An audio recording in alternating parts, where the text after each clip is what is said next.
All right, so this is interrupting commas, and so we have this clause right here in general comma. It's not underlined, and it's just comment off the front, so you can cross it off.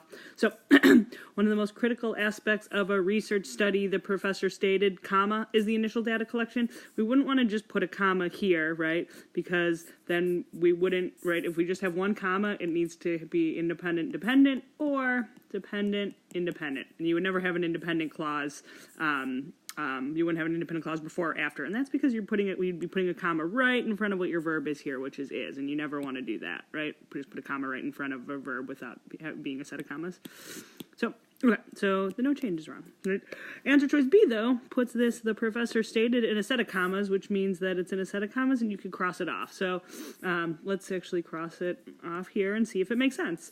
One of the most critical aspects of a research study is the initial data collection. That sounds really good, right? And that's because, right, so you'd have a comma here and a comma here, and it means you could take this out, and what's happening is it's separating your subject and your verb with this set of commas, right?